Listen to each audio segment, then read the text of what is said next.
এই যে তুই ছেলেকে না দেখেই কবুল বলে দিলি, এখন যদি বাসর ঘরে গিয়ে দেখিস ছেলে বোবা, অন্ধ বা কালা, তখন কি করবি? বান্ধবীর প্রশ্নের জবাবে মেহুল কেবল দীর্ঘশ্বাস ফেলল। এই বিয়ে নিয়ে কোশ্চিনকালেও তার কোনো আগ্রহ ছিল না। ছেলে যেমনই হোক তাতে তার কি, সে তো এমনিতেও ওই ছেলেকে কখনো স্বামী হিসেবে গ্রহণ করবে না। মেহুলের মৌনতা দেখে তার বান্ধবী পুনরায় জিজ্ঞেস করল, কিরে, ভয় পাচ্ছিস? আরে এত ভয় পাস না, ভাইয়াকে আমরা দেখেছি, মাশাল্লাহ, তুই একবার দেখলেই প্রেমে পড়ে যাবি। মেহুল তখন নাকের পাল্লা ফুলিয়ে রাগী স্বরে বলল, আমাকে কি তোদের মতো অসভ্য মনে হয় যে যাকে দেখবো তার প্রেমেই পড়ে যাব? আরে বোকা, উনি তো তোর স্বামী, তুই ওনার প্রেমে পড়বি না তো কার প্রেমে পড়বি? মেহুল দাঁতে দাঁত চেপে বলল, কারো প্রেমে না, প্রেমে পড়ার জন্য আমি বিয়ে করিনি। বিয়ে করেছি শুধু আমার অসুস্থ বাবাকে সুস্থ করার জন্য। তার বান্ধবী হেসে বলল, সেই যেই জন্যই করিস না কেন, ভাইয়ের প্রেমে তো তুই অবশ্যই পড়বি। মেহুলের মেজাজ এমনিতেই ঠিক নেই, তার উপরে এসব কথা তার মেজাজের আরো 12টা বাজিয়ে দিচ্ছে। সে ভ্রুকুচকে তার বান্ধবীর দিকে চেয়ে বলল, এখান থেকে ওঠ, যা ভেতরে গিয়ে দেখ সবাই কি করছে। আর মাকে বল আমি আর বেশিক্ষণ এখানে বসে থাকতে পারবো না, আমাকে যেন ভেতরে নিয়ে যায়। মেহুলের বান্ধবী তার কথা মতো ভেতরে চলে যায়। মেহুল একাই বসে থাকে, বিরক্তির ছাপ তার চোখে মুখে স্পষ্ট। এই ভারী গহনা আর শাড়ির চাপে সে যেন আরো নেতিয়ে পড়েছে। চারদিকের এত আলোকসজ্জাও তাকে শান্তি দিচ্ছে না। কেন এত আয়োজন? যেখানে কনেরই তার নিজের বিয়ে নিয়ে কোনো আগ্রহ নেই, সেখানে কেন এত আয়োজন করতে হবে? মেহুলের রাগে দুঃখে কাঁদতে ইচ্ছে করছে। সে তার মাথার উপর থেকে দুপাট্টাটা এক টানে খুলে ফেলে দেয়। তখনই তার রুমে তার মা আসেন, সাথে আসেন আরেকজন ভদ্রমহিলা। মেহুলের মা রামিনা বেগম জোরপূর্বক হেসে মেহুলের কাছে গিয়ে বসলেন, বললেন, খুব গরম লাগছে মা, আর একটু অপেক্ষা করো, তারপরে ফ্রেশ হতে পারবে। মেহুল রাগে চোখ মুখ খিচে বলল, মা, আমার অসহ্য লাগছে। রামিনা বেগম চোখের ইশারায় তাকে চুপ হতে বললেন।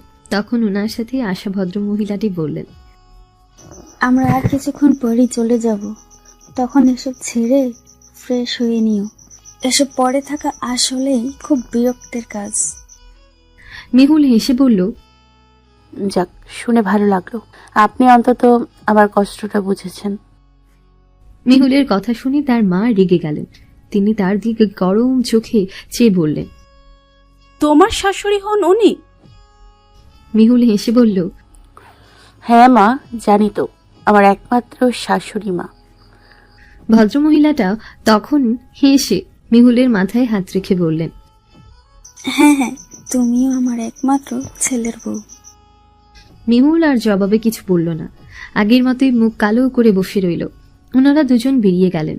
মেহুলের কেন যেন খুব রাগ হচ্ছে, সবার প্রতি রাগ হচ্ছে, আর সব থেকে বেশি রাগ হচ্ছে ওই লোকটার প্রতি যাকে সে বিয়ে করেছে, অথচ একবারের জন্যও যাকে দেখেনি। ওই লোকটাই বা কেমন? উনিও নিজ থেকে একবার দেখা করতে চাইলেন না। আশ্চর্য, মা বিয়ে ঠিক করেছেন আর উনিও নাচতে নাচতে বিয়ে করে ফেলেছেন। নির্ঘাত করা ক্যাবলাকান্ত হবে, হোক, তাতেও মেহুলের কিছু যায় আসে না, বরং ক্যাবলাকান্ত হলেই ভালো, তার কথায় উঠবস করাতে পারবে। শ্বশুরবাড়ির সবাই চলে গেল। মেহুলের কাবিন হয়েছে বিধেই তাকে আর তার হাজব্যান্ডকে রেখে সবাই চলে যায়। মেহুল তার মা বাবার রুমে। তার রুম সেই সন্ধ্যা থেকে সাজানো হচ্ছে। আর ওই ভদ্রলোক যার সাথে মেহুলের বিয়ে হয়েছে, মেহুল শুনেছে উনি নাকি এখনো তাদের ড্রয়িং রুমে আছেন। বিয়ে হয়ে গিয়েছে, অথচ এখনো একবারের জন্য লোকটার তার বউকে দেখার ইচ্ছে হলো না। মেহুলের হঠাৎ চিন্তা এলো, লোকটারও কি তার মতো বিয়েতে মত ছিল না নাকি? হয়তো সেজন্যই উনি বিয়ে হয়ে যাওয়ার পরও মেহুলের সামনে একবার আসেনি। যদি এমন কিছু হয় তবে সেটা তার জন্য ভালোই হবে। তবে সে বিয়ে করেও মুক্তি পাবে, তাকে আর কোনো বাধা ধরা নিয়মের মাঝে চলতে হবে না।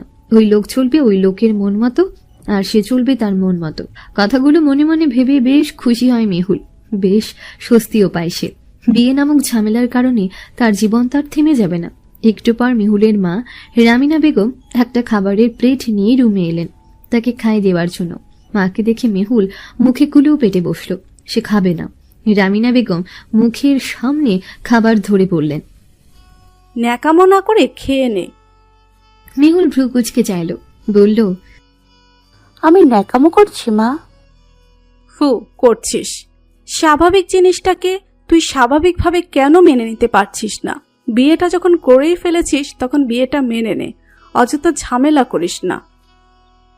মেহুলের চোখ ছলছল করে, টুপ করে তার উষ্ণতা গাল বেয়ে গড়িয়েও পড়ে। সে নাক টেনে বলে, আমি কি ঝামেলা করেছি মা? আমি কি চাইলেই ওই মহিলার সাথে খারাপ ব্যবহার করতে পারতাম না? ওনাকে সব বলে দিতে পারতাম না? পারতাম, কিন্তু কেন করিনি জানো? তোমার আর বাবার কথা ভেবে। তোমার আর বাবার কথা ভেবে আমি সবকিছু মুখ বুঝে মেনে নিয়েছি। যাকে বলেছ তাকেই বিয়ে করেছি। তাও তুমি এখন বলছো আমি যেন কোনো ঝামেলা না করি। আমি ঝামেলাটা করলাম কোথায়? করিসনি, আর ভবিষ্যতেও কিছু করিস না, তোর বাবা কষ্ট পাবেন। মেহুল তাচ্ছিল্যভাবে হাসি দেয়, শুকনো মুখে বলল, একটা সন্তান সব থেকে বেশি কষ্ট পায় কখন জানো? যখন তার মা বাবা তাদের কষ্টের দোহাই দিয়ে তার উপর কিছু চাপিয়ে দেয়। মা, তুমি জানতে গান জিনিসটাকে আমি কতটা ভালোবাসি, অথচ বিয়ের আগেই ওই বাড়ি থেকে শর্ত রাখলো আমার গান গাওয়া বন্ধ করতে হবে। তোমরাও তাতে এক কথায় রাজি হয়ে গেলে। একটা বাড়ির জন্য আমার কথাটা ভাবলে না, আমি কতটা কষ্ট পেয়েছি সেটা ভাবলে না। ওই ভদ্র মহিলা বললেন উনি আমাকে পড়াশোনা করাবেন, কিন্তু চাকরি করার দরকার নেই। ওনার ছেলের টাকায় নাকি আমি শুয়ে বসে শেষ করতে পারবো না, আর তোমরা তাতেও রাজি হয়ে গেলে। আমার ইচ্ছা অনিচ্ছার কোনো মূল্যই দিলে না। আর আমিও আমার অসুস্থ বাবার কথা রাখতে, আমার মার মুখে হাসি ফোটাতে নিজের সব কিছুকে বিসর্জন দিলাম। আর এত কিছু পরেও তুমি বলছো আমি যেন অযথা ঝামেলা না করি। না মা, নিশ্চিন্তে থাকো, আমি আর কোনো ঝামেলা করব না। এখন যদি ওনারা বলেন আমার আর পড়াশোনা করার কোনো দরকার নেই, তবে আমি তাতেও রাজি হয়ে যাব। ওনারা যা বলবেন আমি সবকিছু অক্ষরে অক্ষরে মেনে নিব, তবু তোমাদের মাথা নিচু হতে দিব না। তুমি নিশ্চিন্তে থাকো মা।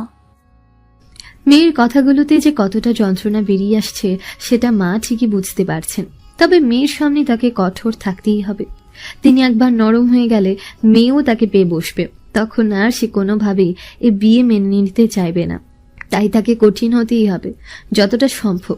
রামিনা বেগম মেয়ের মুখে খাবার পুড়ে দিয়ে বললেন, জীবনকে সহজ চোখে দেখলেই জীবন সহজ। সবকিছু নির্ভর করছে তোমার দৃষ্টিভঙ্গির উপর। রাবির ভালো ছেলে, ও তোমাকে ভালো রাখবে। আর স্বামীর সাথে ভালো সম্পর্ক গড়ে তুলতে পারলে স্বামীই তোমার সব ইচ্ছে পূরণ করবে। প্রয়োজন নেই, আমার ইচ্ছে আমি একাই পূরণ করব। আমার কাউকে প্রয়োজন নেই। মেহুলকে তার বান্ধবীরা তার রুমে রেখে যায়। নিজের রুম দেখে সে যেন চিনতেই পারছে না। চারদিকে ফুলের সুবাসে মৌ করছে, তবে এত এত সুন্দরও যেন তার মনকে আকর্ষিত করতে পারছে না। সে বিরক্ত হয়ে থপ করে তার বিছানায় গিয়ে বসে। কিছুক্ষণ পরেই তার রুমের দরজায় খট করে শব্দ হয়। সে বুঝতে পারে লোকটা চলে এসেছে। সে ঝিম মেরে বিছানায় বসে থাকে। লোকটা দরজা আটকে দিয়ে মেহুলের দিকে ঘুরে তাকায়। মেহুলের মাঝে কোনো হেলদোল না দেখে লোকটা খানিক বিস্মিত হলো। তার জানা মতে এই মুহূর্তে নিয়ম অনুযায়ী নতুন বউ এসে স্বামীকে সালাম করে, তবে তার বউয়ের মাঝে এরকম কিছুর আভাস না পেয়ে সে চিন্তিত। তাই সে ধীর পায়ে এগিয়ে যায়। মেহুলের সামনে দাঁড়িয়ে মিহি স্বরে বলে, আসসালামু আলাইকুম। লোকটার মুখে সালাম শুনে মেহুল বিব্রত কণ্ঠে জবাব দেয়, ওয়ালাইকুম আসসালাম। লোকটা তারপর তার থেকে কিছুটা দূরত্ব রেখে বসে। মেহুল এখনো মাথা নিচু করেই বসে আছে। তার সামনের মানুষটার দিকে তাকানোর ইচ্ছে তার হচ্ছে না।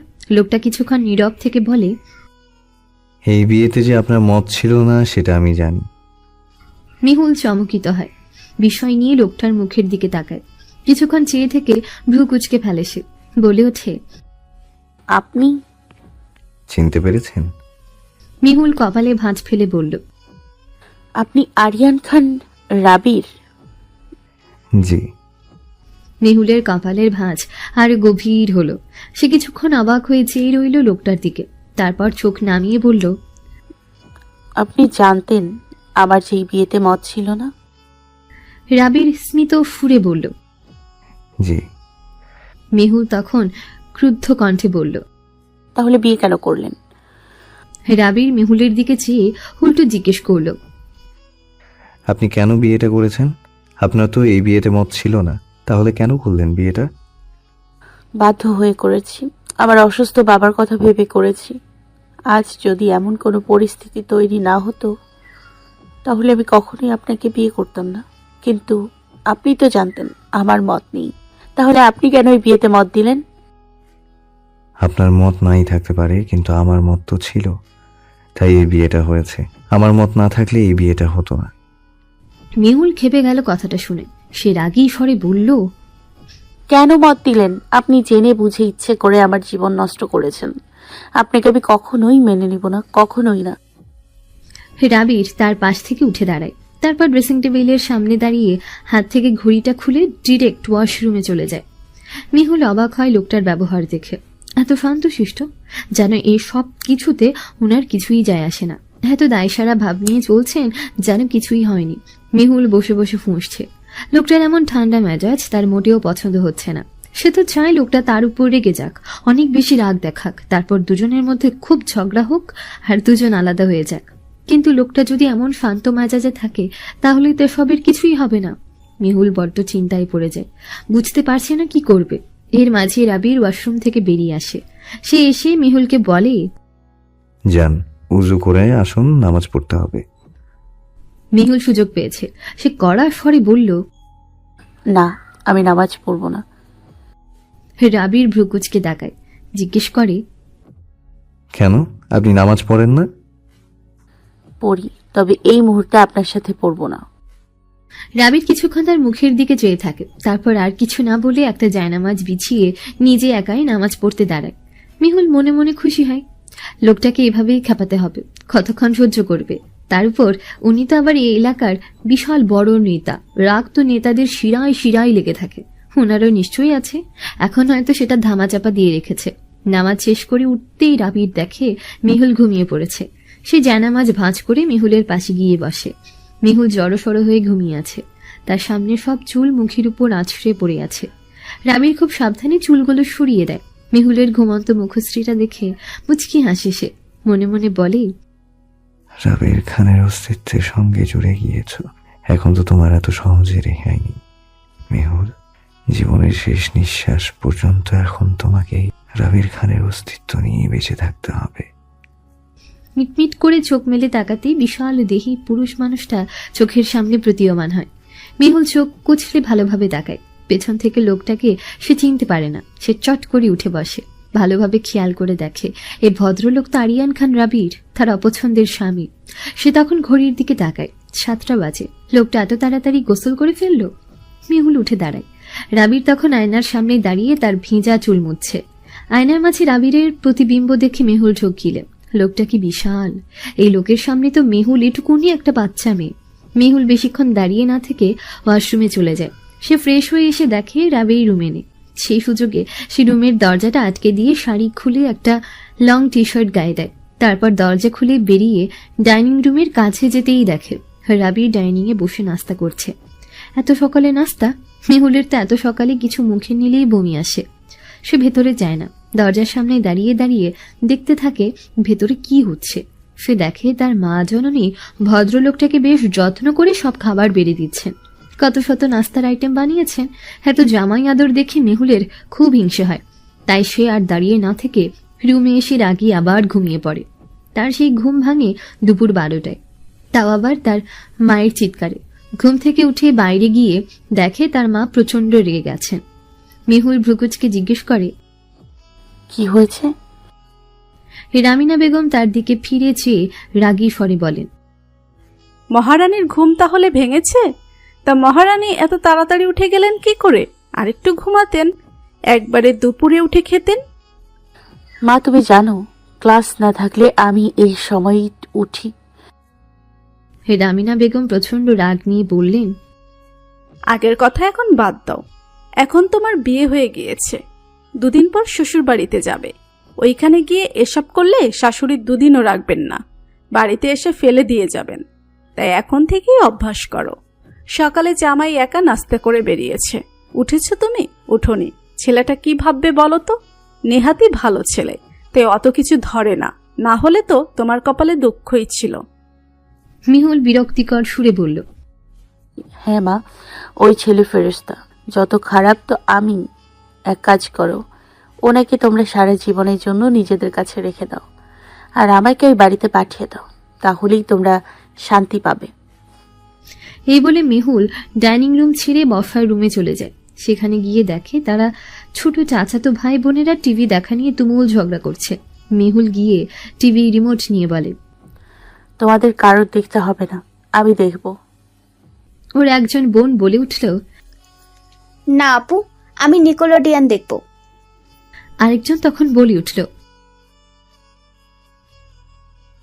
এই টিভি দেখা নিয়ে এক বিশাল ঝগড়া লেগে যায়। মেহুল কাউকেই থামাতে পারছে না। শেষে সে বিরক্ত হয়ে গিয়ে টিভি অফ করে দেয়। বাচ্চাগুলো তখন তার উপর আরও ক্ষেপে যায়।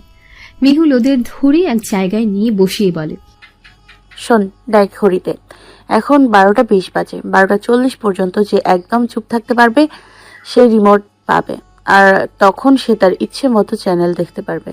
কিন্তু যদি কেউ এর আগে কথা বলে ফেলে তাহলে সেই গেম থেকে আউট, তাকে আর রিমোট দেওয়া হবে না, বুঝেছিস? বাচ্চাগুলো মাথা নাড়িয়ে বলল, আচ্ছা। ওকে, তাহলে তোদের সময় শুরু হচ্ছে এখন। রামিনা বেগম খাবার নিয়ে ঢুকলেন। খাবারের প্লেট মেহুলের হাতে ধরিয়ে দিয়ে বললেন, এবার থেকে নিজে নিজে একটু কাজ করতে শেখো। শ্বশুর বাড়িতে গেলে এসব আর কেউ করে দিবে না। মায়ের কথা শুনে মেহুল তাচ্ছিল্যের হাসি দিয়ে বলে, মেয়েরা বিয়ের পর খুব পর হয়ে যায়, তাই না মা?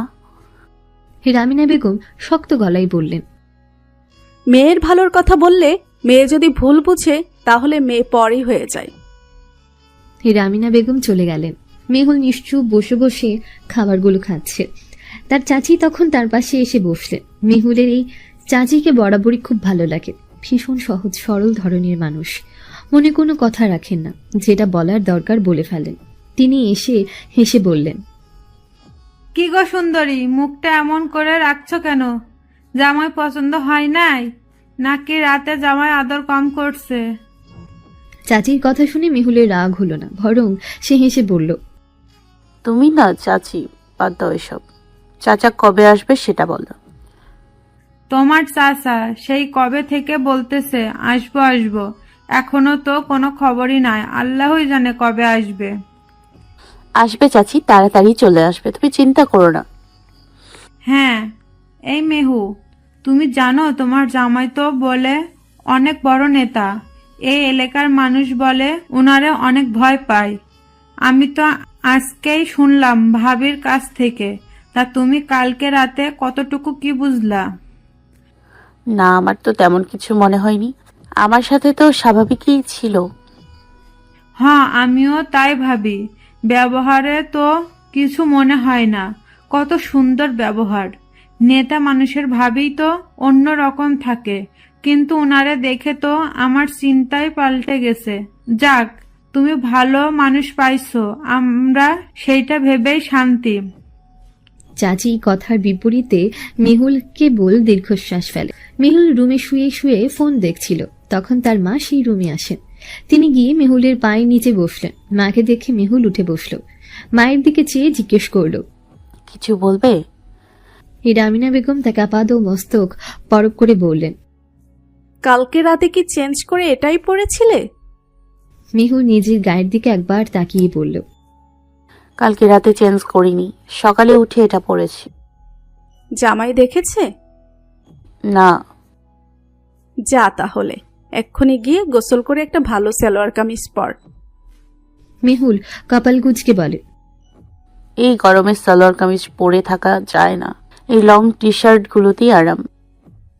আরাম পরে করতে পারবে, এখন যা বলেছি তাই করো। আমার কথার যেন কোনো হেরফের না হয়। রামিনা বেগম রুম থেকে চলে যাওয়ার পর মেহুল ফুঁস করে নিঃশ্বাস ফেলে। এসবে সে চরমভাবে বিরক্ত। না পারছে কিছু বলতে আর না পারছে শুইতে। সে ফোনটা ধপ করে বিছানায় রেখে ওয়াশরুমে চলে যায় গোসল করতে। মেহুলের খুব বাজে একটা অভ্যেস হলো শাওয়ার ছেড়ে গলা ফাটিয়ে গান গাওয়া। এর জন্য সে ছোটবেলায় মায়ের অনেক বকাও খেয়েছে, কিন্তু লাভের লাভ কিছুই হয়নি। সে তার এই বদভ্যাস বদলাতে পারেনি। আজও শাওয়ার ছেড়ে চেঁচিয়ে গান গাচ্ছে সে। ওয়াশরুম থেকে বেরিয়ে দরজা আটকে পেছনে ফিরতে হকচকিয়ে উঠে সে। চেঁচিয়ে সঙ্গে সঙ্গে বলে ওঠে, আপনি এখানে কি করছেন? রাবির মেহুলের দিকে চেয়ে বলে, আমি এখানে থাকবো না তো কে থাকবে? মেহুল খেপে গিয়ে বলে, আশ্চর্য, আপনাকে আমার রুমে কেন থাকতে হবে? আর কি কোনো রুম নেই? অন্য রুমে যান, দেখছেন না আমি গোসল করে মাত্র বেরিয়েছি। মানুষের প্রাইভেসি বলে কিছু নেই নাকি? এমন হুটহাট অন্যজনের রুমে ঢুকে বসে আছেন। যান বেরন। মেহুলের এসব কথায় রাবিরের মাঝে তেমন কোনো প্রতিক্রিয়া দেখা গেল না। শাস্তি করে উঠে দাঁড়ালো। মেহুল দিকে 2 কদম এগিয়ে গিয়ে বুকের উপর 2 হাত ভাঁজ করে শক্ত হয়ে দাঁড়ালো। মেহুল ভ্রুকুচকে তার দিকে চেয়ে আছে। রাবির ঠান্ডা স্বরে বলল, আপনি বোধহয় ভুলে গিয়েছেন কাল যে আমাদের বিয়ে হয়েছে। আপনি এখন আমার ওয়াইফ মিসেস খান, আর তাই এখন থেকে আপনার আমি বাদে আর কোনো প্রাইভেসি নেই। তাই আমার সামনে কোনো প্রাইভেসি দেখাবেন না, বুঝতে পেরেছেন? মেহুল কোমরে হাত দিয়ে ক্ষুব্ধ হয়ে বলল, জি না, বুঝতে পারিনি, আর বুঝতে চাইও না। আর একদম আমাকে ওয়াইফ ওয়াইফ বলে চেঁচাবেন না। আমি আপনার ওয়াইফ না, আমি এই বিয়ে মানি না। রাবির তাকে তেমন একটা পাত্তা না দিয়ে গা থেকে ব্লেজারটা খুলে বিছানার উপর রাখলো। তারপর শার্টের হাতা ভাঁজ করতে করতে বলল, আপনার মানা বা না মানাতে কিছুই আসে যায় না। বিয়ে হয়ে গিয়েছে আর আপনি আমার ওয়াইফ। এখন কেউ চাইলেও আর এই সত্যিটাকে বদলাতে পারবে না। তাই আপনার জন্য এটাই ভালো হয় যে সবকিছু সহজভাবে মেনে নিন। মেহুল রেগে যায়, জোরে জোরে নিঃশ্বাস ফেলে বলে, হ্যাঁ তাই তো, আপনারা সবাই সবকিছু আমার উপরে চাপিয়ে দেবেন, আর আমাকেও সবকিছু মেনে নিতে হবে। আমার ইচ্ছা অনিচ্ছার কোনো মূল্য নেই। মানুষ না আমি, আমারও তো মত থাকতে পারে, আমারও তো। আপনার এই মত আপনার বিয়ের আগে বলা উচিত ছিল। এখন বলে কোনো লাভ নেই। বিয়ে হয়ে গিয়েছে, এখন 1000বার চেষ্টা করলেও কিছু করা সম্ভব না, বুঝতে পেরেছেন? কিছুটা রাগ দেখিয়ে কথাগুলো বলে রাবির। মেহুল পুরো চুপ হয়ে যায়। রাগ হলেও কিছু বলতে পারে না। রাবির তাকে পাশ কাটিয়ে ওয়াশরুমে চলে যায়। তবে যাওয়ার আগে সে মেহুলের কানের কাছে মুখ নিয়ে ফিসফিসিয়ে বলে যায়, বাই দ্য ওয়ে, গানটা কিন্তু ভালোই ছিল। মেহুলের এখন প্রচন্ড রাগ হচ্ছে। লোকটা তার উপর চেঁচালো, এত সাহস! মেহুল রাগে ছুটতে ছুটতে তার মা বাবার রুমে যায়। সেখানে গিয়ে দেখে তার মা বাবাকে ওষুধ খাওয়াচ্ছেন। বাবা তার খুব অসুস্থ, বিছানা ছেড়ে উঠতে পারেন না। এই বাবার মন রাখতেই তাকে আজ এত কিছু সহ্য করতে হচ্ছে। মেহুল রুমে গিয়ে সোজা মাকে উদ্দেশ্য করে বলল, মা, আমি এই ছেলের সাথে থাকতে পারবো না। তার মা বাবা দুজনেই তার দিকে উদ্বিগ্ন দৃষ্টিতে চাইলেন। রামিনা বেগম ভ্রুকুচকে ফিচেল স্বরে জিজ্ঞেস করলেন, আবার কি করেছিস তুই? আমি কিছু করিনি, উনি করেছেন। উনি আমার সাথে খারাপ ব্যবহার করেছেন। রামিনা বেগম 2 ভ্রুর মাঝে কুচকানো অংশটা সোজা করলেন। তারপর ওষুধগুলো সব গুছিয়ে মেয়ের কাছে গিয়ে দাঁড়ালেন। বললেন, আমি আমার মেয়েকে চিনি, আর আমার এটুকু বিশ্বাস আছে যে সে কাউকে ছোট করার জন্য তার উপর মিথ্যে কোনো অপবাদ দিবে না। মেহুল অসহায়ের সুরে বলল। মা, আমি। রামিনা বেগম তাকে হাত দেখিয়ে থামিয়ে দেন। তিনি বলেন, জামাই এসেছে, কি লাগবে না লাগবে গিয়ে দেখো, আমি ডাইনিংয়ে খাবার বাড়ছি। এই বলে তিনি চলে গেলেন। মেহুল এবার অসহায় চোখে তার বাবার দিকে চাইল। বাবার চোখে তার থেকেও বেশি অসহায়ত্ব দেখল সে। তার বাবা মৃদু সুরে বললেন, এমন করে না মা, রাবির ভালো ছেলে, ও তোমাকে ভালো রাখবে। মা বাবার উপরে বিশ্বাস রাখো। মেহুল জবাবে আর কিছু বলে না। দীর্ঘশ্বাস ফেলে রুম থেকে বেরিয়ে যায়। রামিনা বেগম ডাইনিংয়ে খাবার বেড়ে মেহুলকে ডাকেন। মেহুল ডাইনিং রুমে এসে জিজ্ঞেস করে, কি হয়েছে? রামিনা বেগম বললেন, যা, রাবিরকে ডেকে নিয়ে আয়। আমি কেন? রামিনা বেগম খেপে গিয়ে বললেন, তো তোর জামাইকে কি আমি গিয়ে ডাকবো? যা। মেহুল বড় বড় পা ফেলে নিজের রুমে যায়। রাবির তখন বারান্দায় দাঁড়িয়ে কার সাথে যেন ফোনে কথা বলছে। মেহুল বারান্দার দরজার সামনে চোখ মুখ কুঁচকে কিছুক্ষণ দাঁড়িয়ে থাকে। রাবির ফোন রেখে তার দিকে ফিরতেই সে বলে, মা খাবারের জন্য ডাকছেন, খেয়ে দিয়ে বাড়ি চলে যান। আর যদি না যাই? মেহুল তখন ঠোঁট ছড়িয়ে হেসে বিদ্রুপের সুরে বলে, ঘর জামাই হওয়ার ইচ্ছা নিশ্চয় আপনার নেই, আর যদি থেকে থাকে তবে এই বাড়িতে আজীবনের জন্য থেকে যেতে পারে। মেহুল তার কথা শেষ করে রুম থেকে বেরিয়ে যায়। রাবিরও আলতো হেসে তার পেছন পেছন আসে। রাবির ডাইনিং এ বসে বলল, কি ব্যাপার মা, আপনারা কেউ বসছেন না কেন? রামিনা বেগম হালকা হেসে বললেন, আমরা পরে খাবো, তুমি আগে খাও বাবা। বাবা খেয়েছেন? হ্যাঁ, খেয়েছেন? তুমি খাওয়া শুরু করো। রাবির তখন মেহুলের দিকে চেয়ে বলল। আপনি বসে পড়ুন। মেহুল অন্যদিকে চেয়ে বলল। না, আমি মা আর চাচির সাথে খাবো। রামিনা বেগম তখন বললেন। না মেহুল, তোমার আমাদের সাথে খেতে হবে না, জামাইয়ের সাথে বসে পড়ো। মেহুল বিরক্ত হলেও কিছু বলতে পারে না, বাধ্য হয়ে রাবিরের পাশের চেয়ারেই বসে। খাওয়ার মাঝে রামিনা বেগম বললেন। খাওয়া দাওয়া শেষ করে বিকেলের দিকে জামাইকে নিয়ে একটু বাগানে ঘুরে আসিস। মেহুলের চোখ মুখ কুচকে বলে। না মা, আমি খেয়ে ঘুমাবো, আমার ঘুম পাচ্ছে। রামিনা বেগম তখন কপাল কুচকে বললেন। এমনিতে তো ঘুমাস না, আজই তোর বিকেলে ঘুম পেয়ে গেল। তার চাচি তখন পাশ থেকে বলে উঠলেন। থাক না ভাবি, ঘুমাক। রাতে মনে হয় ঠিকঠাক মতো ঘুম হয়নি। থাক, এখন একটু ঘুমাক।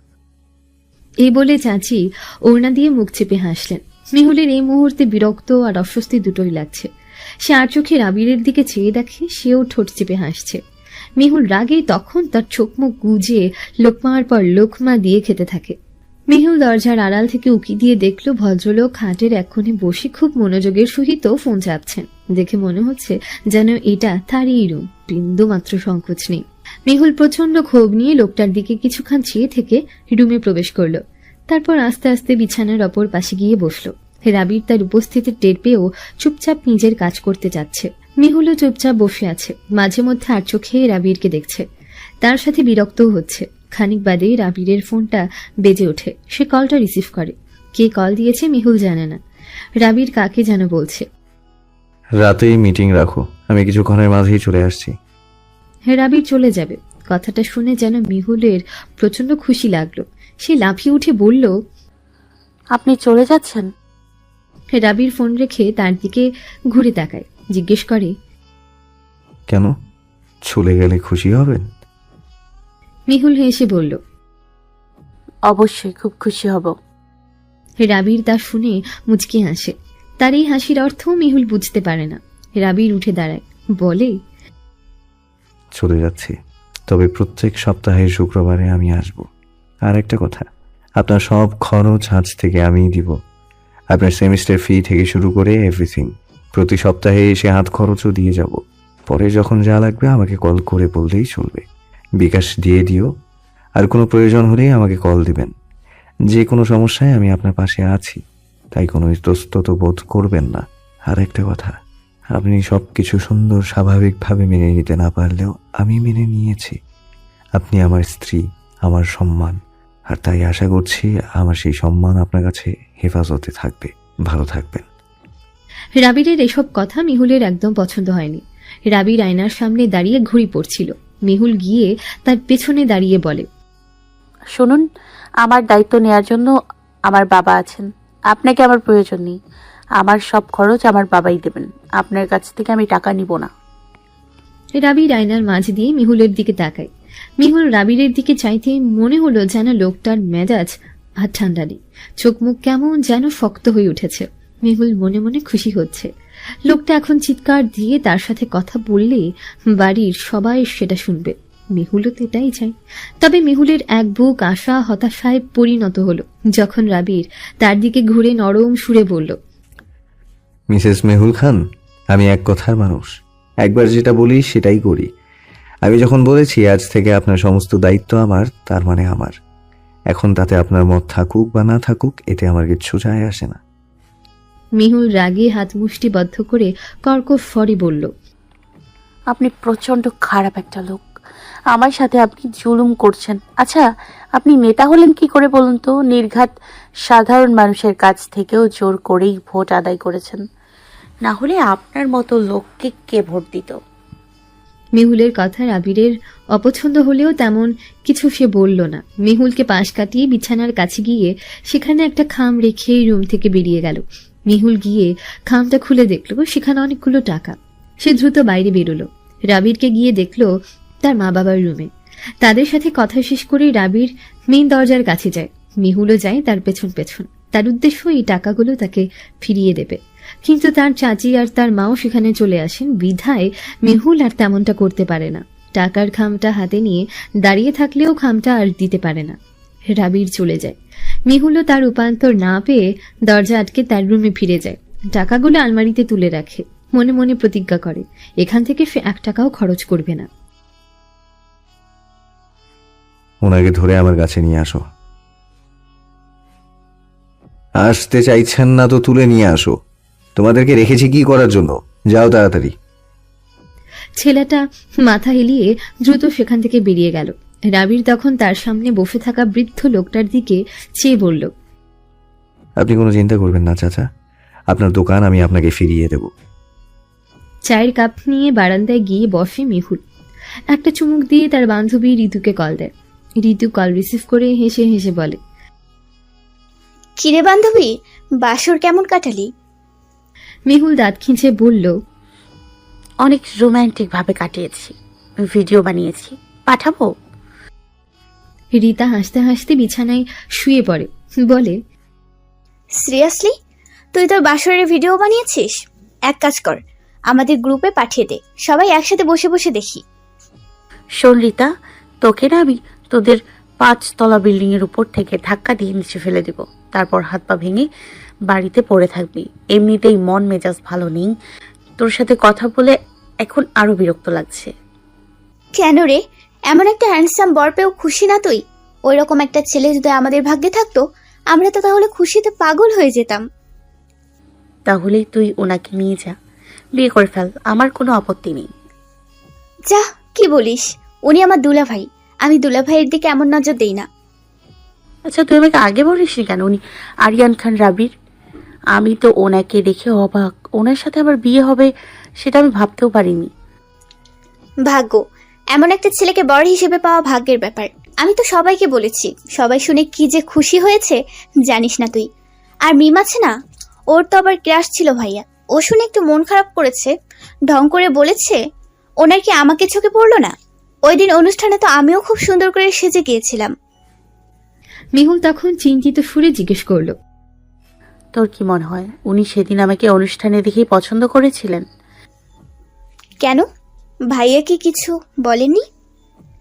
না, উনি আমাকে কিছু বলেননি।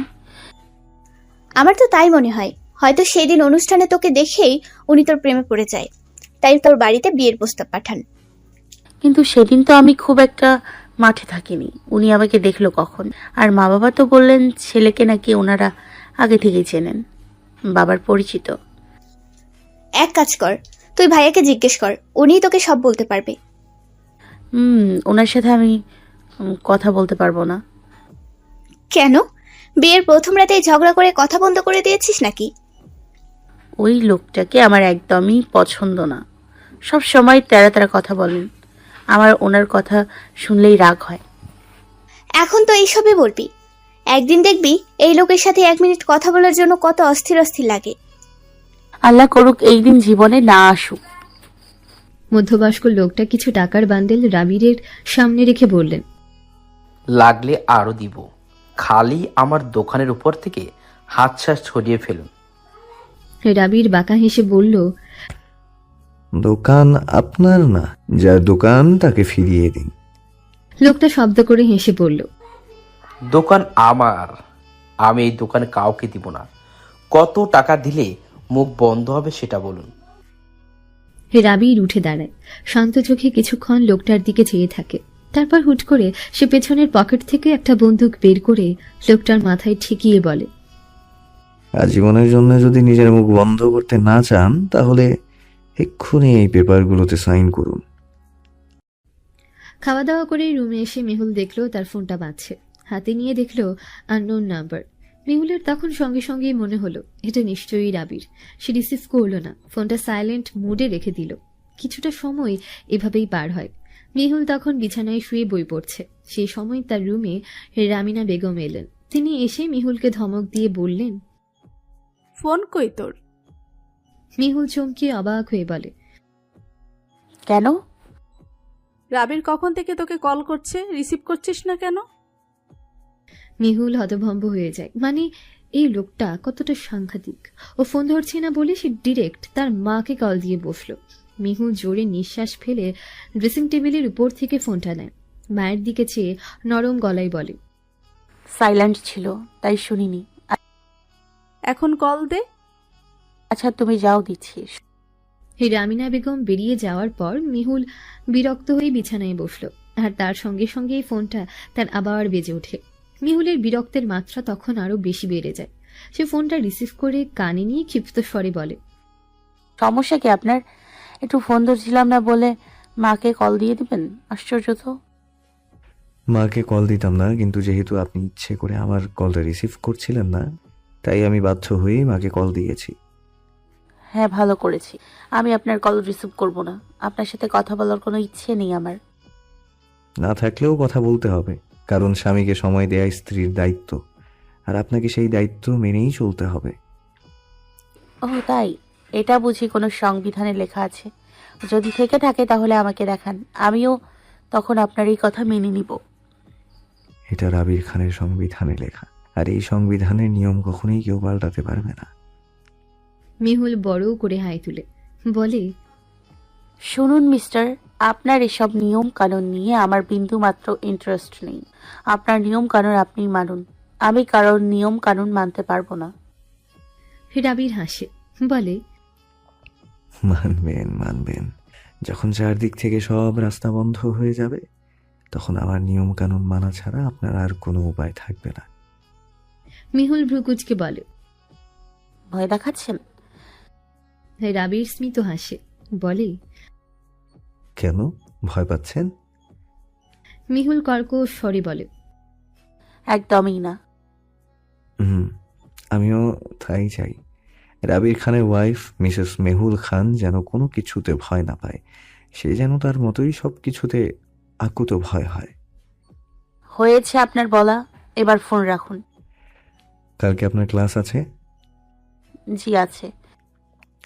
সকাল ঠিক 9টায় বাসার নিচে গাড়ি এসে অপেক্ষা করবে। গাড়ি? গাড়ি কিসের জন্য? আপনার যাতায়াতের জন্য একটা গাড়ি সবসময় এখানে থাকবে। মেহুল চেতে যায় কথাটা শুনে, চট করে উঠে দাঁড়ায়, নাকের পাল্লা ফুলিয়ে বলে, একদম না, আমি আপনার বাড়িতে যাতায়াত করব না। আমি রিকশায় আসা যাওয়া করব। দয়া করে এমন কিছু করবেন না। ঠিক আছে, গাড়ি ঠিক সময় পৌঁছে যাবে, আমার বিশ্বস্ত ড্রাইভার থাকবে। তাও আপনার কোনো অসুবিধা হলে পরদিন থেকে না হয় আমি নিজেই আপনাকে ড্রাইভ করে দিয়ে আসবো। তাহলে রাখছি, ভালো থাকবেন। রাবির কল কেটে দেয়। মেহুল ফোনটা হাতে নিয়ে বোকার মতো তাকিয়ে আছে, তার কথার কোনো মূল্যই নেই। ওই লোকটা যা বলবে তাই হবে। কেন কেন হবে? উনি কি ভাবেন নিজেকে? নেতা হয়েছেন বলে কি সব জায়গায় নেতাগিরি করবেন? না, মোটেও মেহুল তা হতে দেবে না। মেহুল নিজের মর্জির মালিক, সে তার নিজের ইচ্ছে মতো চলবে। কারোর চাপিয়ে দেওয়া কোনো কিছু সে সহ্য করবে না, কোনো কিছু না। পরদিন সকালে ভার্সিটি যাওয়ার জন্য তৈরি হয়ে নিচে নামতেই মেহুল দেখল তাদের বাড়ির গেটের সামনে একটা গাড়ি দাঁড়ানো। মেহুলের কপালের চওড়া ভাঁজ পড়ল তখন। সে মুখ কালো করে গাড়িটার দিকে এগিয়ে যেতে গাড়ির ভেতর থেকে হর্নের শব্দ এলো। মেহুল গাড়ির জানালায় নক করে মাথা নুয়ে বলল, শুনুন, আপনার নেতা সাহেবকে গিয়ে বলে দিন আমি ওনার গাড়ি দিয়ে কোথাও যাব না। তার কথাটা শেষ হওয়ার সঙ্গে সঙ্গে গাড়ির জানালাটা নেমে গেল। গাড়ির ভেতরের মানুষটাকে দেখে মেহুল চকিত হয়, বিরক্ত হয়ে বলে, আপনি? রাবির মৃদু হেসে বলল, আপনার নেতা সাহেবের ড্রাইভার আজকে একটু বিজি, তাই নেতা সাহেব নিজেই এখানে চলে এসেছেন তার ওয়াইফকে ভার্সিটিতে পৌঁছে দেওয়ার জন্য। এবার গাড়িতে উঠে পড়ুন। মেহুল চোখ মুখ কুচকে কতক্ষণ চেয়ে থেকে গাড়ির পেছনের সিটে গিয়ে বসে। রাবির সামনে লুকিং গ্লাস দিয়ে মেহুলের দিকে চাইলে সে ব্যাপারটা পাত্তা না দিয়ে অন্যদিকে মুখ করে থাকে। রাবির আর কিছু বলে না, গাড়ি স্টার্ট দিয়ে গন্তব্যের উদ্দেশ্যে বেরিয়ে যায়। ভার্সিটির কাছে পৌঁছতেই মেহুল বলল, এখানেই থামুন, আর ভেতরে যাওয়ার দরকার নেই। রাবির বলল, গাড়ি আপনার ডিপার্টমেন্ট অবধি যাবে। মেহুল বিচলিত হয়ে বলে, না, একদম না, গাড়ি এখানেই রাখুন, অত ভেতরে যাওয়ার দরকার নেই। রাবির তার কথা কানে নিয়েও নেয় না, সে তার মতো গাড়ি চালিয়ে যাচ্ছে। অন্যদিকে মেহুল হাঁসফাঁস করছে। ও ডিপার্টমেন্ট অবধি গাড়ি গেলে সবাই হইচই শুরু করবে। এই লোকটাকে সবাই চেনে, ওর বন্ধুরা বাকি ক্লাসমেটরা মজা করবে, সে এটা একদমই চায় না। মেহুল চেঁচিয়ে বলল, আপনি আমার কথা শুনছেন না কেন? গাড়ি থামান আর ভেতরে যেতে হবে না। মেহুলকে পাত্তা না দিয়ে গাড়ি নিয়ে তার ডিপার্টমেন্টের সামনেই থামল। রাবির গাড়ি থেকে বের হওয়ার আগেই মেহুল দ্রুত গাড়ি থেকে নেমে যায়। সে দ্রুত পায়ে হাঁটা ধরতেই রাবির তাকে পেছন থেকে ডেকে ওঠে। মেহুল, দাঁড়ান। মেহুল জোরে নিঃশ্বাস ফেলে, পেছন ফিরে তাকায়। ইতোমধ্যে আশেপাশের অনেকেই গুনগুন শুরু করে দিয়েছে। মেয়েরা কপাল কুঁচকে একবার মেহুলকে দেখছে তো একবার রাবিরকে। সে দিন প্রোগ্রামে রাবিরকে দেখে মেয়েদের ঢঙের শেষ ছিল না। আজ তাকে ভার্সিটির একটা মেয়ের সাথে দেখে সবাই নিশ্চয়ই খুব অবাক হচ্ছে। রাবির মেহুলের দিকে এগিয়ে যায়, বলে, ক্লাস কয়টায় শেষ হবে? 2টায়। আচ্ছা, তখন হয়তো আমি আসতে পারবো না, তবে আমার ড্রাইভার চলে আসবেন। গেটের বাইরেই গাড়ি থাকবে, সাবধানে চলে যাবেন। এখন আসছি। রাবির গাড়ির কাছে যেতে একজন লোক এসে বলল, আরে, রাবির সাহেব না? আপনি এখানে? মেহুল তার স্যারকে দেখে দ্রুত সিঁড়ি বেয়ে উপরে উঠে যায়। রাবির হেসে বলল, হ্যাঁ, আসলে আমার ওয়াইফকে নামিয়ে দিতে এসেছিলাম। স্যার হেসে বললেন, আপনার ওয়াইফ আমাদের ভার্সিটিতেই পড়েন। কোন ডিপার্টমেন্টে? কেমিস্ট্রি। তাই? নাম কি? আমিও তো এই ডিপার্টমেন্টের হেড। ওনার নাম রুবাইয়াত মেহুল। স্যার খানিক অবাক হয়ে বলে, আচ্ছা, আপনি মেহুলের হাজবেন্ড। ও তো আমাদের ডিপার্টমেন্টে গায়িকা হিসেবে পরিচিত। খুব ভালো গান করে, পড়াশোনা বেশ ভালো। কিন্তু আপনাদের বিয়ে হলো কবে? কালকে। ওহো, newly married. Congratulation. Thank you. তারপর স্যারের সাথে আর কিছুক্ষণ প্রাসঙ্গিক কথাবার্তা বলে রাবির বেরিয়ে যায়। মেহুল ক্লাসে গিয়ে চুপ হয়ে বসে আছে। ক্লাসের সবাই ইতোমধ্যে তার বিয়ের ব্যাপারে অবগত। সবাই কানাঘুষা করছে, কেউ কেউ বেশ আফসোসের সুরে বলছে। মেহুলের কানে কথাগুলো পৌঁছলেও সে কিছু বলছে না। কিছুক্ষণ বাদে তার বেস্ট ফ্রেন্ডরা রীতা ক্লাসে আসে। সে এসে মেহুলের পাশে বসে জিজ্ঞেস করে, কিরে, ভাইয়া এসে তোকে নামিয়ে দিয়ে গিয়েছিলেন? মেহুল চোয়াল শক্ত করে তার দিকে চাইল, বলল, হ্যাঁ। জানিস, তোদের দেখে সবাই একদম সারপ্রাইজড হয়ে গিয়েছে। নিচে তো এসব নিয়ে আলোচনা চলছে। আমি জানতাম এমন কিছু হবে, তাই ওই লোকটাকে বলেছি। এত ভেতরে আসার দরকার নেই, কিন্তু ওই অসভ্য লোক আমার কথা পাত্তাই দেয়নি। লোকটাকে ইচ্ছে করছে আমার। আরে বাবা, তুই রাখছিস কেন? তোর তো আরো খুশি হওয়ার কথা। তুই তো ভাইয়ার দৌলতে একদিনের সেলিব্রিটি হয়ে গেছিস। না, আমি সেলিব্রিটি হতে চাই না। আমি যেমন আছি তেমনই খুশি। রীতা হেসে বলল, না চাইলেও এখন তোকে অনেক কিছুই হতে হবে। আফটার অল, নেতার বউ বলে কথা, একটু ভাব তো নিতে হবে, তাই না? আসসালামু আলাইকুম স্যার। ওয়ালাইকুম আসসালাম। ম্যাডামকে পৌঁছে দিয়েছেন? স্যার, ম্যাডামকে তো এখনো দেখেনি। অনেকক্ষণ হয়েছে, অনেক ছাত্রছাত্রীকে দেখলাম বের হয়ে যাচ্ছে, কিন্তু ম্যাডামকে তো পাইনি স্যার। রাবির কিছুটা চিন্তিত হলো, বলল, আচ্ছা, আপনি আরো কিছুক্ষণ অপেক্ষা করুন, আমি মেহুলকে কল দিয়ে দেখছি। আচ্ছা স্যার। কলটা কেটে দিয়ে রাবির ঘড়ির দিকে চাইল, দেখলো 3:10। মেহুলের তো 2টায় ক্লাস শেষ হওয়ার কথা। গাড়িও তো 2টা বাজার আগেই পৌঁছে দিয়েছে। তাহলে মেহুল এখনো বের হচ্ছে না কেন? রাবির মেহুলের নাম্বারে কল দেয়। দেখ, কল দিচ্ছে। রিসিভ কর, ভাইয়া হয়তো দুশ্চিন্তা করছেন। কেন এখানে দুশ্চিন্তা করার কি আছে? আমি কি ছোট বাচ্চা যে আমাকে একদম চোখে চোখে রাখতে হবে? আশ্চর্য তো, পুরো ভার্সিটি লাইফ আমি স্বাধীনভাবে কাটিয়েছি। জীবনেও মা বাবা এরকম প্যারা দেয়নি, আর উনি প্রথম দিনেই আমাকে জ্বালিয়ে মারছেন। উফ। রীতা বলল, রাগ না দেখে কলটা রিসিভ কর। তা তো করতেই হবে, নয়তো পরে আবার মাকে কল দিয়ে বসবেন। আর কোনো উপায় না পেয়ে মেহুল কলটা রিসিভ করে, আর তার সঙ্গে সঙ্গেই রাবির বলে, কোথায় আপনি? ভার্সিটিতে। ক্লাস শেষ হয়নি এখনো? না, কখন শেষ হবে? 4টায়। তাহলে তখন 2টার কথা বলেছিলেন কেন? কারণ তখন জানতাম 2টার দিকেই ছুটি হবে, কিন্তু এখন স্যার বলেছেন এক্সট্রা আরো দুটো ক্লাস নেবেন, তাই আমাদের এখন 4টা পর্যন্ত থাকতেই হবে, বুঝতে পেরেছেন? ঠিক আছে, বাইরে গাড়ি আছে, ক্লাস শেষে সাবধানে বাড়ি ফিরে যাবেন। আল্লাহ হাফিজ। রাবির কল কেটে দিয়ে তার ড্রাইভারকে জানিয়ে দেয়। অন্যদিকে মেহুল একটা ফুচকা মুখে পুরে গাল ফুলিয়ে বসে থাকে। রীতা ইতস্তত গলায় বলল, ভাইয়াকে মিথ্যা বলাটা ঠিক হয়নি। ক্লাস তো আমাদের সেই কখন শেষ, শুধু শুধু এখানে বসে থেকে সময় নষ্ট করছিস। মেহুল ভ্রুকুচকে তাকায়। ফুচকাটা গিলে চরম অবাক হয়ে বলে, এই তোদের সবার কি হয়েছে বলতো? ওই লোকটা কি তোদের তাবিজ টাবিজ করেছে নাকি? হ্যাঁ, বিয়ে হওয়ার পর থেকেই তোরা সবাই রাত দিন খালি ওনার কথাই ভেবে যাচ্ছিস। আমাকে নিয়েও একটু ভাব। ওই লোকটার মা আমার কাছে থেকে আমার গানটাকে কেড়ে নিয়েছেন। আমাকে বলেছেন নিজের কোনো ক্যারিয়ারের দরকার নেই, পড়াশোনা শেষ করে সংসার করো, ব্যাস এটাই জীবন। আমি তো এটা আশা করিনি।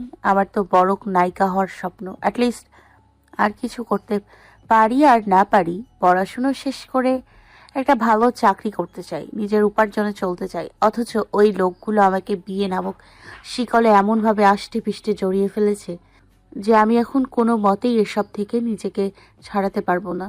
আর আমার মা বাবাও খুশি খুশি মনে এসব কিছু মেনে নিয়েছেন, তুইও মেনে নিয়েছিস। আমার কষ্টে কারোর কিচ্ছু যায় আসে না। এত পাষাণ কি করে হয়ে গেলি তোরা? মেহুলের কথার সুরে ঠুকরে পড়া যন্ত্রণাগুলো রীতা টের পাচ্ছে। সে মেহুলের হাতের উপর হাত রাখে, নরম গলায় বলে, এভাবে বলিস না প্লিজ। আমরা সবাই তোর ভালো চাই, বিশেষ করে আন্টি আঙ্কেল। ওই মানুষ দুজন তোকে প্রচন্ড ভালোবাসেন, প্লিজ ওনাদের ভুল বুঝিস না। মা বাবা নিজের সুখের কথা না ভেবেই কিছু করে না, যা করেন ছেলেমেয়ের কথা ভেবেই করে। আর যাই হোক, এটা তো সত্যি যে রাবির ভাইয়ের মতো ছেলে মেয়েদের স্বপ্নে থাকে। তোর তো না চাইতেই সেই স্বপ্ন পূরণ হয়ে গিয়েছে। এই যে ভাইয়ের এত এত ব্যস্ততার মাঝেও বারবার ফোন করে তোর খবর নেয়া, এটা ঠিক কতটা কেয়ার করলে একটা মানুষ করে জানিস? উনি তোকে সম্মান করে, তাই তো এত রাগ দেখানোর পরও উনি তোকে কিছু বলেন না। আমার কি মনে হয় জানিস, তোর স্বপ্নের কথা ওনাকে বলা উচিত। আমার বিশ্বাস উনি তোর পাশে থাকবেন। মেহুল দীর্ঘশ্বাস ফেলে, অন্যদিকে ফিরে বলে, আমার তো তা একদমই তা মনে হয় না। আমার কেন যেন মনে হয় উনি খুব পজিটিভ। আর হয়তো উনিও ওনার মায়ের মতো এসব গান বাজনা পছন্দ করেন না। যদি আমি বলার পর উনি না করে দেন, তখন কি হবে? তখন তো আবার আরো কষ্ট লাগবে। তার চেয়ে না বলাই ভালো। আমার মনে হচ্ছে না এমন কিছু হবে। তুই বলেই দেখ না, আমি শিওর ভাইয়া তোকে বুঝবেন। একবার বলে দেখ। মেহুল খানিক ভেবে বলল, আচ্ছা, আমি বলবো ওনাকে। আর উনি যদি আমার গান গাওয়াটা সাপোর্ট করেন, তাহলে আমিও এই বিয়েটাকে খুশি খুশি মেনে নিব। আর যদি সাপোর্ট না করেন, তবে আমি ওই বিয়ে মানব না, না ওনাকে কখনো স্বামী হিসেবে মানব। রীতা তাকে আশ্বাস দিয়ে বলল, মানবেন, তুই কোনো চিন্তা করিস না, ভাইয়া ঠিক মানবেন। খাওয়া দাওয়া শেষ করে মেহুল তার রুমে যায়। মনটা খুব উসখুস করছে। রাবিরকে কি বলা উচিত সবকিছু? যদি উনিও ওনার মায়ের মতো কড়া কথা শুনিয়ে দেন তখন? কিন্তু এভাবে নিজের জীবনকে বোঝা বানিয়ে তো চলা যায় না। সবাই জীবনে কিছু করতে চায়, পড়াশোনা করে নিজের পায়ে দাঁড়াতে চায়। মেহুলও তাই চায়। কিন্তু রাবির যদি তার পাশে না থাকে, তবে তো তার সব স্বপ্ন ধুলোই মিশে যাবে। কিভাবে গায়িকা হবে সে? কিভাবে নিজের একটা কেরিয়ার বানাবে? এইসব চিন্তায় চিন্তায় মেহুলের ঘুম উবে যাচ্ছে যেন। সে হতাশ হয়ে আকাশের দিকে চেয়ে আছে। আকাশটাও আজ একা, বাইরে থমথমে পরিবেশ, বাতাস বইছে খুব। মেহুলের সেই বাতাসে আরাম লাগলেও মনে শান্তি পাচ্ছে না সে। রাবিরকে একবার কল দেবে, আবার ভাবে, না থাক, যদি উনি না মানেন। মেহুল দীর্ঘশ্বাস ফেলেই রুমে ফিরে আসে। এসে দেখে তার ফোন বাজছে। সে বুঝে যায় এটা রাবির ছাড়া আর কেউ না। সে খুশি হয়ে দ্রুত ফোনটা রিসিভ করে। তারপর নিজেকে শান্ত করে বলে, আসসালামু আলাইকুম। ওয়ালাইকুম আসসালাম। খাওয়া দাওয়া হয়েছে? জি, আপনার? জি হয়েছে। মেহুল নিজেকে প্রস্তুত করছে কথাগুলো বলার জন্য। রাবির মাঝ দিয়ে বলে, আচ্ছা তাহলে শুয়ে পড়ুন, কাল তো আবার ক্লাস আছে, সকালে উঠতে হবে। না শুনুন, আমার আপনার সাথে একটু কথা আছে। হ্যাঁ বলুন। আচ্ছা, একটু দেখা করা যায় না? আমি আসলে এই কথাগুলো সরাসরি দেখা করে বলতে চাইছি। আপনি কি কাল ফ্রি আছেন? রাবির কিছুক্ষণ ভেবে বলল, ক্লাস শেষে আমি নিতে আসব, তখন না হয় কথা হবে। আচ্ছা, আরেকটা কথা, দয়া করে ভার্সিটির ভেতরে আসবেন না, গেটের সামনে দাঁড়ালেই হবে। রাবির মৃদু হেসে বলল, কেন, নেতা সাহেবের বউ বলে লজ্জা পান? জি, আপনার জন্য সবাই আমার দিকে হা করে তাকিয়ে থাকে, মনে হয় আমি কোনো ভিন গ্রহের প্রাণী। সেটাই তো ভালো, সবাই আপনাকে আলাদা চোখে দেখবে, নেতার বউ হিসেবে চিনবে, তাতে আমিও একটু নিশ্চিন্তে থাকতে পারবো। অন্তত আমার ওয়াইফের দিকে নজর দেওয়ার আগে সবাই একবার হলেও ভাববে কার ওয়াইফের দিকে নজর দিচ্ছে। মেহুল বড় করে নিঃশ্বাস ফেলে, বলে, আমার নিজেরও একটা পরিচয় আছে, আর আমি আমার নিজের পরিচয়ে পরিচিত হতে স্বাচ্ছন্দ্য বোধ করি। নিজের পরিচয়ে বেঁচে থাকা দারুণ ব্যাপার, তাই বলে স্বামীর পরিচয়কে অগ্রাহ্য করা কোনো শিক্ষিত ব্যক্তির কাজ নয়। মেহুল সময় নিয়ে বলল, এখন তো আর চাইলেও আমি আপনার পরিচয়কে অগ্রাহ্য করতে পারবো না। সঙ্গে আপনি আমার অস্তিত্বের সঙ্গে মিশে গিয়েছেন, যেটা মুছে ফেলা অসম্ভব। রাবিরের মনে ক্রুদ্ধ প্রশান্তি জাগে। সে মিহি সুরে বলে, আর আমি বেঁচে থাকতে এই অস্তিত্ব কেউ মুছতেও পারবে না, আপনি নিশ্চিন্তে থাকুন। রাবির খান তার ওয়াইফকে আগলে রাখতে জানে, এখন আর যাই হয়ে যাক না কেন, সে তার ওয়াইফকে এক মুহূর্তের জন্য নিজের থেকে আলাদা করবে না, ইনফ্যাক্ট তার ওয়াইফ চাইলেও না। মেহুল ঢোক গিলে কথার বিপরীতে আর কিছু বলে না। রাবির বলে, কালকে তাহলে দেখা হচ্ছে, রাখছি, আল্লাহ হাফেজ। ক্লাস শেষ করে নিচে নামতে রাবিরের গাড়ি দেখে মেহুলের চোখ মুখ কুচকে যায়। মানে লোকটাকে যেটা না করা হবে উনি সেটা আরো বেশি করে করবেন। মেহুল সিঁড়ি বেয়ে নেমে এক্ষণে দাঁড়ায়। রাবিরের সঙ্গে তার দুজন স্যার কথা বলছেন। মেহুল এখন ভুলেও তাদের সামনে যাবে না। রীতা বলল, কি হলো, চল। না, দেখছিস না স্যাররা দাঁড়িয়ে আছেন, আমি ভুলেও ওনাদের সামনে যাব না। কেন যাবি না? স্যাররা তোকে আবার নতুন পরিচয়ে চিনবেন, সেটা তো ভালোই হয়, চল। আরে তুই যা তো, আমি যাব না এখন। রীতা মেহুলকে রেখে রাবিরদের সামনে গিয়ে দাঁড়ায়। সালাম দিয়ে বলে, ভাইয়া, ওই যে মেহুল। মেহুল রাগে গজ গজ করতে থাকে। রাবির মেহুলের দিকে চেয়ে তাকে ডাকে।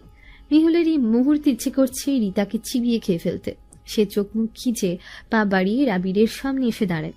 স্যারদের সালাম দেয়। একজন স্যার সালামের জবাব দিয়ে বললেন, মেহুল, আপনি যে রাবির সাহেবের ওয়াইফ, আমরা তো জানতামই না। এখন জেনে অবশ্যই খুব ভালো লাগছে যে আমাদের মেয়ে ভালো একজন জীবন সঙ্গী পেয়েছে। মেহুল না পারতে হাসে, বলে, জি স্যার, দোয়া করবেন। স্যাররা আর কথা বাড়ালো না। ওনারা চলে যাওয়ার পর রাবির বলল, চলুন। মেহুল শক্ত গলায় বলল, আপনাকে না এত ভিতরে আসতে বারণ করেছি, কেন এসছেন? রাবির তার দিকে চেয়ে বলল, আমার যেটা ঠিক মনে হয়েছে সেটাই করেছি, আর ভবিষ্যতেও তাই করব, চলুন। মেহুল নাকের পাল্লা ফুলিয়ে নিঃশ্বাস ফেলে। এই লোকটাকে কিছু বলেও লাভ নেই, অসহ্য একটা। মেহুল গিয়ে পেছনে বসতে রাবির বলল, প্রথম দিন পেছনে বসেছিলেন বলে কিছু বলিনি, তবে একটা কথা জেনে রাখা ভালো, যখন আপনার হাজবেন্ড গাড়ি ড্রাইভ করবেন তখন আপনার উচিত তার পাশের সিটে এসে বসা। এটাও কিন্তু একটা গুরুত্বপূর্ণ শিক্ষা, সেটা নিশ্চয়ই আপনি জানেন। মেহুল দীর্ঘশ্বাস ফেলে দরজা খুলে গাড়ি থেকে বের হয়। তারপর সামনের দরজা খুলে রাবিরের পাশের সিটে গিয়ে বসে। রাবির খানিক চুপ থেকে বলে, ধন্যবাদ। কি খাবেন? কফি। এই ভর দুপুরে কেউ রেস্টুরেন্টে এসে কফি খায় না, খাবার অর্ডার দিন। মেহুল মেনু কার্ডটা রাবিরের দিকে এগিয়ে দিয়ে বলল, তাহলে আপনি অর্ডার করুন। রাবির মেনু কার্ডটা নিয়ে ওয়েটারকে দেখে খাবারের অর্ডার দেয়। তারপর সে চেয়ারে হেলান বসে। মেহুলের দিকে চেয়ে বলে, এবার বলুন কি বলবেন। মেহুল রাবিরের দিকে কিছুক্ষণ চেয়ে থেকে বলল, আচ্ছা, আমাকে একটা কথা বলুন তো, হুম, আপনি কি একটু নর্মাল ড্রেস আপে আসতে পারেন না? রাবির ভ্রুকুচকে তাকায়, বলে, কেন, আমার এই ড্রেস আপে কি সমস্যা?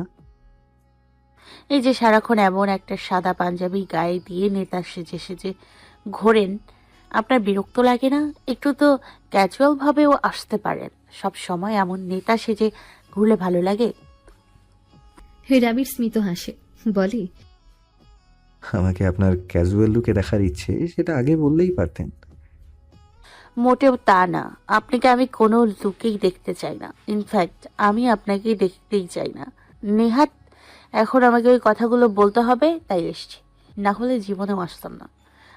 জি, বুঝেছি। এবার তাহলে ওই কথাগুলো বলে ফেলুন। মেহুল গভীর নিঃশ্বাস নেয়, নিজেকে ধাতস্থ করে, জিভ দিয়ে শুকনো ঠোঁট ভিজিয়ে বলে, আপনি জানেন এই বিয়েতে আমার মত ছিল না, তাও আমি মা বাবার কথা ভেবে বিয়ে করেছি।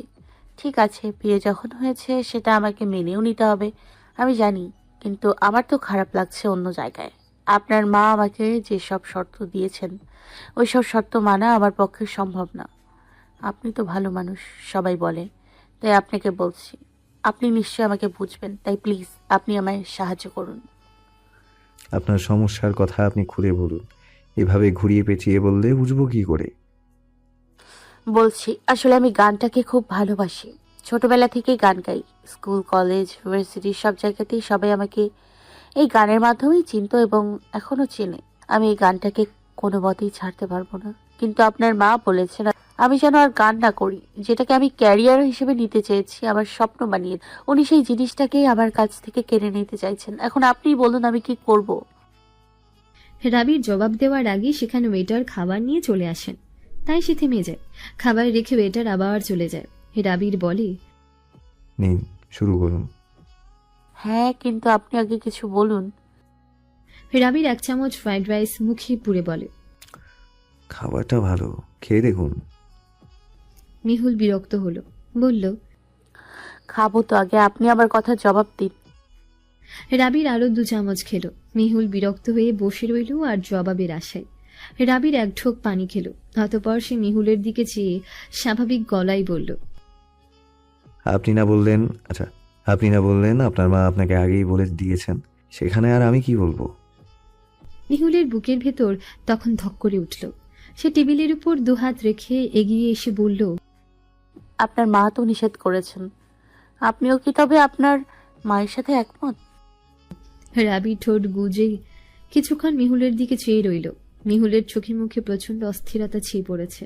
ক্রমে ক্রমে বিরক্তির মাত্রাও বাড়ছে তার। লোকটা একটা কথা বলতে এত সময় কেন নিচ্ছে? রাবির ভেবে বলল, আপনি কি চান? আমি গান গাইতে চাই, বড় গায়িকা হতে চাই। কিসের জন্য? মেহুল কপাল কুঁচকে বলে, কিসের জন্য মানে? দেখুন, সব কিছুরই তো একটা উদ্দেশ্য থাকে। আপনার গায়িকা হওয়ার পেছনেও নিশ্চয়ই একটা উদ্দেশ্য আছে। আমি সেই উদ্দেশ্যটাই জানতে চাইছি। স্বাভাবিক ব্যাপার, আমি গান ভালোবাসি তাই গায়িকা হতে চাই।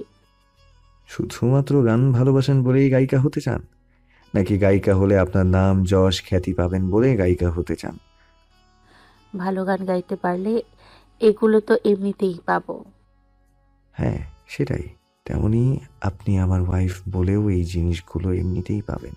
আপনাকে তার জন্য আলাদা করে কষ্ট করতে হবে না। মেহুল চোখ মুখ কুঁচকে বলে, আপনি কি বলতে চাইছেন? আমি কেবল নাম, যশ আর খ্যাতির জন্য গায়িকা হতে চাই? গায়িকা হওয়া আমার স্বপ্ন। আমি কেবল নিজের স্বপ্ন পূরণ করতে চাই, ভালো গায়িকা হতে চাই। তারপর যদি এই জিনিসগুলো আমি নাও পাই তাতেও আমার কিচ্ছু যায় আসে না। আপনি ভুল ভাবছেন। ঠিক আছে, বুঝলাম। এখন খেয়ে নিন, খাবার ঠান্ডা হচ্ছে। রাবিরের আচরণে মেহুলের মাথা গরম হলেও নিজেকে সে যথেষ্ট শান্ত রাখার চেষ্টা করেছে। তাই সে ঘন ঘন নিঃশ্বাস ফেলে নিজেকে শান্ত করে। রাবিরের দিকে চেয়ে নরম গলায় বলল, আমি এখানে আপনার সাথে খেতে আসিনি, আমার স্বপ্নের কথাগুলো বলতে এসেছি। আপনি কেন আমার কথায় গুরুত্ব দিচ্ছেন না?